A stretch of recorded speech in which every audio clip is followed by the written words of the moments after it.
Bonjour à tous et bienvenue sur boursicoté.com pour cette nouvelle analyse technique du CAC 40 en point matinal avec un CAC 40 qui reprend quasiment là où il s'était arrêté, en tout cas dans la même configuration, puisqu'on revient s'appuyer ici sur la zone des 6608 points. Alors avec aucune avancée sur le front du conflit entre l'Ukraine et la Russie, eh bien on reste ici dans un CAC 40 qui se cherche, qui évolue à l'horizontale depuis cette hausse ici que nous avions eue la semaine dernière. Du point de vue des indicateurs techniques, c'est une configuration donc de perte de dynamique que nous observons sur les histogrammes du MACD. Le RSI quant à lui est dans sa partie supérieure de sa zone d'évolution, mais évolue lui aussi de manière quasi horizontale. Donc on a un parfait alignement de cette configuration, tant sur l'évolution des cours que sur les indicateurs. Du côté du palmarès des entreprises, nous avons le secteur automobile qui relève un petit peu la tête avec Renault pour l'instant en tête du palmarès de l'indice parisien. Nous avons quelques industriels et les bancaires avec notamment Société Générale, AXA qui restent dans le haut du peloton. Au niveau des baisses, nous avons notamment Safran, Danone et Eurofins Scientifique qui ferment le peloton au niveau des évolutions négatives. Alors, au niveau de cette configuration technique, le CAC 40 donc n'évolue pas d'avancée donc comme je vous le disais dans le conflit. Des cours du pétrole qui pourraient éventuellement apporter un petit peu d'inquiétude.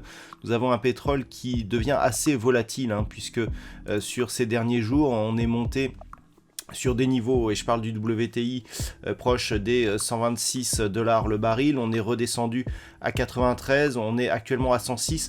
Donc on a actuellement énormément de volatilité, et lorsque l'on sait que les prix du pétrole globalement agissent sur l'inflation qui est actuellement au cœur des préoccupations, on peut avoir une certaine crispation des investisseurs qui, ne sachant pas où va aller le pétrole, même si le pétrole baisse, pourraient un petit peu s'inquiéter justement de l'évolution de ce marché. Donc on risque d'avoir ici pas mal d'hésitations.